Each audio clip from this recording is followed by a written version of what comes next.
போட்டு நல்லா வணக்கி விட்டுட்டேன். நீங்கள் நிறைய டைம் வீடியோ போட்டாச்சு, நல்லா வணக்கி விட்டாச்சு.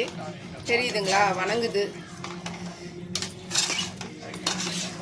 இந்த நாட்டுக்கோழி மசாலான்னு விற்கிதுங்க, அன்னபூர்ணாலையும் இருக்குது, ஆச்சிலையும் இருக்குது. இது கொஞ்சம் டேஸ்ட்டாக இருக்குது.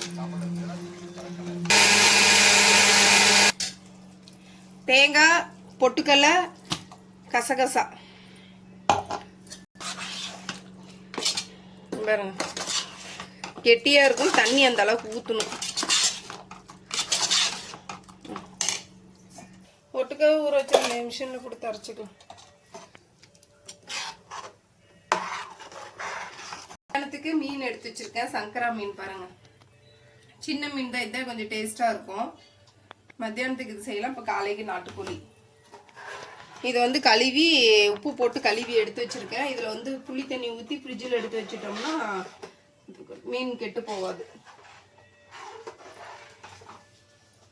இருங்க, உப்பு கரெக்டாக இருக்கான்னு பார்த்துக்கலாம்.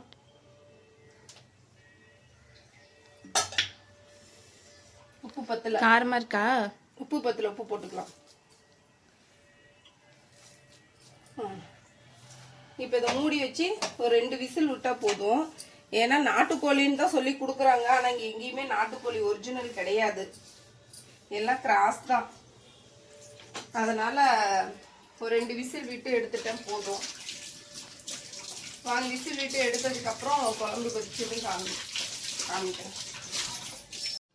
மூடி போட்டு ஒரு 2 விசில் வந்ததும் ஆஃப் பண்ணிக்கலாம்.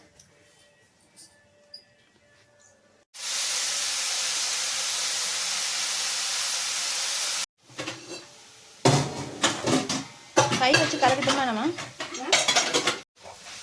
சிறுகீரை. இது வந்து நாட்டுக்கோழி குழம்பு. கொதிச்சுட்டு இருப்பாங்க, எப்படி எண்ணெய் பிரிஞ்சு வந்துருச்சு வருது.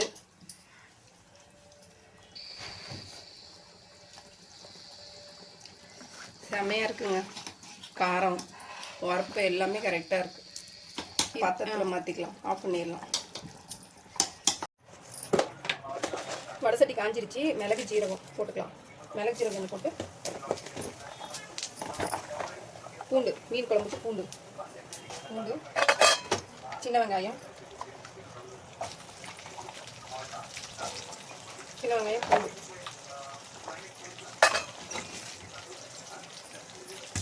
தக்காளி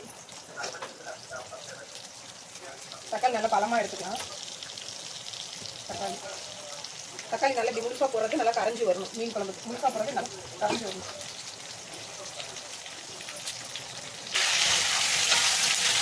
நல்லா கிளறி விட்டுக்கலாம்.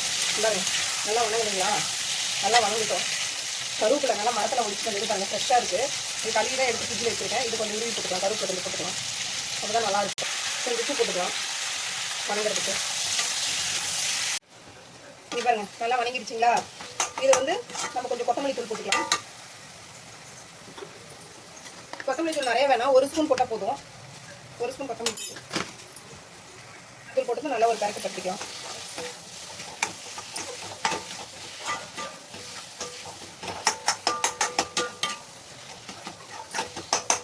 இங்கே பாருங்கள், நல்லா பரண்டி வந்துருச்சுங்களா? இதை ஆஃப் பண்ணிவிட்டு கொஞ்சம் நேரம் கழிச்சு நம்ம மிக்சியில் ஆறுனதுக்கப்புறம் மிக்சியில் போட்டு அரைச்சிக்கலாம். பாருங்கள், தக்காளி முழுசாக போட்டோம்னா எல்லாம் பாருங்கள் கரைஞ்சிருச்சு. கொஞ்சம் நேரம் கழிச்சு அரைச்சிக்கலாம். பாருங்கள், இது நல்லா வணக்கிட்டோம். மீன் குழம்புக்கெல்லாம் வணக்கி ஆறிடுச்சு. இப்போ எடுத்து மிக்சியில் போட்டாச்சு. இங்கே பாருங்கள் எப்படி இருக்குது, கலர் பாருங்கள் எப்படி இருக்குது. கலர் பார்த்தீங்களா எப்படி இருக்குது, கலர்ஃபுல்லாக. இது அப்படியே மூடி மிக்சியில் அரைச்சிட்டு போகிறோம். தேங்காய்லாம் போடுறதில்ல.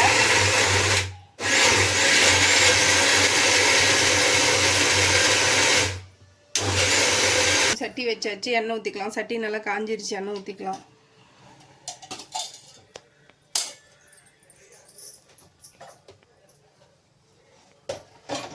வெந்தயம்,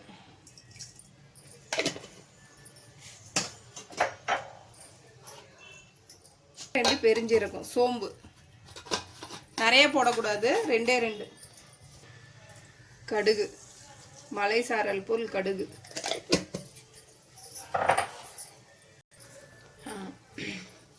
வெங்காயம் போடலையம்மா? வெங்காயம் பூண்டு தக்காளி எல்லாம் போட்டு அரைச்சாச்சு. அரைச்சா வந்து ஃபைன் பேஸ்ட்டாக பாருங்க, அரைச்சி எடுத்து வச்சுட்டேன். இங்கே பார்த்தீங்களா, அரைச்சி எடுத்து வச்சுட்டோம். அதனால மீன் குழம்புக்கு அது போட தேவையில்லை. இது போடலின்னா நம்ம வந்து வெங்காயம் எல்லாம் போடணும். வணக்கி போடலாம், வணக்கியும் போடலாம், இப்படியும் போடலாம். நல்லா பொரிஞ்சிருச்சிங்களா. இப்போ வந்து கருவேப்பிலை. இப்போ ஒன்றும் இல்லை, இப்போ அரைச்சி வச்ச சாந்து, நைஸாக அரைச்சி வச்ச சாந்து எடுத்து ஊற்றிக்குவோம். ஏலாம் பொறுத்தங்க எப்பயுமே செட் ஆகாது. நல்லா கொஞ்சம் எண்ணெயிலேயே வணக்கி விட்டுட்டு தண்ணி எடுத்து ஊற்று. நல்லா எண்ணெயிலே பாருங்க மசாலா சாந்து வணக்கி விட்டுட்டு இப்போ தண்ணி ஊற்றி நல்லா கொஞ்சம் இன்னும் தண்ணி ஊற்றிக்கலாம். எந்த அளவுக்கு குழம்பு வேணுமோ அந்த அளவுக்கு தண்ணி ஊற்றிக்கலாம். நான் வந்து சும்மா ஒரு 3/4 கிலோ தான் எடுத்தேன் சங்கரா மீன். அதில் முள் இருக்குமா அந்த மீனில்? சின்ன மீன், முள் இருக்காது, குழம்புக்கு டேஸ்ட்டாக இருக்கும். எனக்கு எங்கள் மிக்சிக்கு ஏலாம் பொறுத்துங்க, எத்தனை மிக்சி வாங்கினாலும் எனக்கு செட் ஆகாது. இன்னும் கொஞ்சம் தண்ணி ஊற்றிக்கலாம். மஞ்சத்தூள் போட்டுக்கலாம். மஞ்சத்தூள் கொஞ்சம், மஞ்சத்தூள் நல்லா இது பச்சை வாடை போகிற மாதிரி கொதிக்கணுங்க. வணக்கினாலும் பச்சை வாடை போகணும். இதெல்லாம் எண்ணெய் ஏதோ நினச்சிக்காதீங்க, எண்ணெய் நிறைய ஊற்றிட போல. எண்ணெய் நிறைய எல்லாம் கருவேப்பிலை போட்டு வணக்கினால அது அரைச்சது வந்து இதாக இருக்குது. புளி எடு. 1000 மாடல் வாங்கினாலும் இந்த மாதிரி ஈயச்சட்டினா இது வந்து என் வயசு, இந்த சட்டிக்கு வந்து என் வயசு இருக்குங்க. நான் சின்ன குழந்தையா இருக்கும்போது வாங்கின சட்டி, இன்னும் அது ஞாபகார்த்தமா இந்த சட்டி வச்சிருக்கேன். வாங்க புளி ஊற்றிக்கலாம்.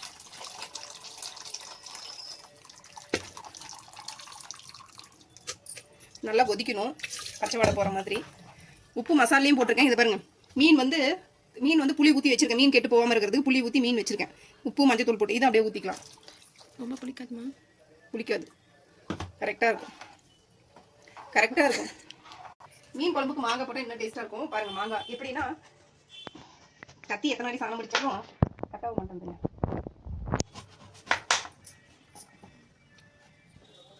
கொத்தமல்லி தலை கொஞ்சம், மாங்காய் ஏன்னா அது சின்ன மீனாக இருக்கிறதுனால மாங்காய் வந்து கடைசியாக போட்டோம்னா இதாகிடும். பாருங்க, மாங்காய் எதுக்கு மாங்காமா? மீன் குழம்புக்கு மாங்காய் போட்டால் செம்ம டேஸ்ட்டாக இருக்கும். சின்ன சின்ன எடுத்து போடு. சின்ன சின்னதாக எடுத்தால் கரைஞ்சிரும். அது கொஞ்சம் பெருசாக இருந்தால் தான் அதை எடுக்கிறதுக்கு கரையாது. இன்னும் கொஞ்சம் கொத்தமல்லி தலை போட்டுக்கலாம். இது நல்லா ஒரு கலரி விட்டுட்டு நல்லா கொதிக்கணுங்க. இது ஒரு 20 நிமிஷம் ஆகணும் கொதி வரதுக்கு. மசாலா கூட்டி வச்சாச்சு, நல்லா கொதிக்கட்டும். காலையில் வச்ச நாட்டுக்கோழி குழம்பு பாருங்கள், இவ்வளோதான் இருக்குது. நாட்டுக்கோழி குழம்பு செம்ம டேஸ்ட்டு. சட்டியை திறந்தாவே வாசம் அடிக்குது. கம்மு கும்மு கும்மு கம கம கம கம கம்மன்னு வாசம் அடிக்குது. சட்டியை திறந்தாவே நாட்டுக்கோழி வாசம் தம்முன்னு அடிக்குதுங்க, கும்முன்னு அடிக்குதுங்க. தமிழ் தான், ஆனால் வாய் ரொம்ப டைப் அடிக்கும், ஸ்டிப் ஆகும். உச்சரிப்பு வந்து கரெக்டாக இருக்காதுன்னு வச்சுக்கோங்க. இந்த வார்த்தையெல்லாம் உச்சரிப்பு கரெக்டாக வராது, அதனால அட்ஜஸ்ட் பண்ணிக்கோங்க. வீடியோ பார்க்குறீங்க, சப்ஸ்கிரைபர் பண்ணுங்க, லைக் பண்ணுங்க. உங்களுக்கு பிடிச்சா சப்ஸ்கிரைபர் பண்ணுங்க, லைக் பண்ணுங்க.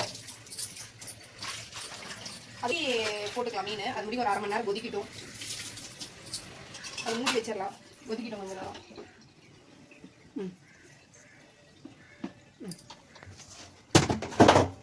இது பாருங்க, வரகரிசி சாதம் தெரியுதுங்களா? வரகரிசி சாதம். இது வந்து எங்கள் அம்மாவுக்கு வரகரிசி சாதம் காலையிலே செஞ்சு வச்சாச்சு. கீரை பொரியல் பண்ணியிருந்தேன் இல்லைங்களா, கீரை. இது கொத்தமல்லி தலை, இது வேண்டாம். வரகரிசி சாதம், கீரை, நாட்டுக்கோழி குழம்பு. அடுப்பு எப்பயுமே க்ளீனாக தொடச்சிடணுங்க. தொடக்கலைன்னா எனக்கு பிடிக்காதுங்க. அப்பப்போ நான் தொடச்சிக்கிட்டே இருப்பேன். சிந்தனை எனக்கு பிடிக்காது, தொடச்சிக்கிட்டே இருப்பேன் நான் அடுப்பை. நாங்களும் தொடச்சிட்டே தான் இருக்கணும். அவ்வளோ தெரியும். நீ தொடப்பா அப்படி பழப்பழன்னு நீ தொடக்கிறதான் எனக்கு தெரியுமே. அப்புறமே துடைக்க மாட்டேன், நீங்கள் தொடச்சிக்கோ. எந்த ஒரு வேலை செஞ்சாலும் நீட்டாக செய்யணுங்க. நீட்டாக வச்சுக்கணும், வீட்டை நீட்டாக செய்யணும். எங்கள் வீடு டெய்லியுமே நாங்கள் துடைப்போம், மாப் போடுவோம். எல்லாரும் துடைப்பாங்க, ஆனால் நாங்கள் டெய்லியும் துடைச்சிக்குவோங்க. சின்ன வீடு தான், அதனால டெய்லியுமே மாப் போட்டுருவோம். அது பெரிய விஷயம். எங்கள் பொண்ணு போட்டுருவோம், எங்கள் அம்மா போட்டுருவாங்க, யாரோ ஒருத்தர் போட்டுருவாங்க. அவ்வளோதாங்க கிச்சனு. சரிங்க, அது நல்லா கொதிக்கட்டும். கொதிச்சதுக்கப்புறம் பார்க்கலாம். மீன் குழம்பு நல்லா கொதிக்கட்டும். கொதிச்சதுக்கப்புறம் பார்க்கலாம். வச்சுட்டுங்களா? நீ ஃபோன் பேசி வைக்கிறியா? ஆனா மீன் குழம்புக்கு வந்து தேங்காய் ஊற்றக்கூடாது. தேங்காய் ஊற்றினா பொதன்னு இருக்கும். தேங்காய் ஊற்றாம வச்சு பாருங்க, இந்த மாதிரி வச்சு பாருங்க, நல்லா இருக்கும். நல்லா கொதி வருதுங்களா? இது வந்து மூடி பத்தல, நல்லா கொதிக்கிட்டு எனக்கு எச்சு ஊறுது, தெரியுதுங்களா? தெரியுது. நல்லா கொதி வரணும். கொதிச்சு கொஞ்சம் அப்படியே கொஞ்சம் சுண்டணும். அது முடியும் நல்லா கொதிக்கணும். வாங்க, அது இருக்கட்டும். மூடி போடுமா? அது மூடி போட வேணாம், அப்படியே இருக்கட்டும். வாங்க, கொஞ்ச நேரம் உட்காரலாம். வாங்க பாருங்க, மீன் நல்லா குழம்பு கொதிச்சிருச்சு. இப்போ மீன் போட்டுக்கலாம்.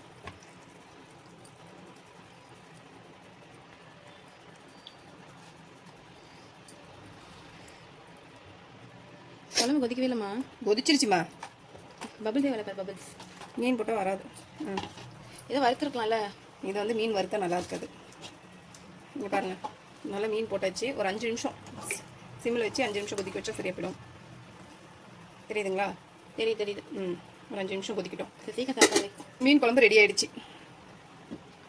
இன்னொரு வீடியோவில் பார்க்கலாங்க. மீன் குழம்பு ரெடி ஆயிடுச்சு. சாப்பாடு சுட சாப்பாடு போட்டு சாப்பிட்டா ஓகே. இன்னொரு வீடியோவில் பார்க்கலாம். வீடியோ பிடிச்சிருந்தா மறக்காமல் வீடியோ சப்ஸ்கிரைப் செய்யுங்க, லைக் பண்ணுங்கள், ஷேர் பண்ணுங்கள். பாய்.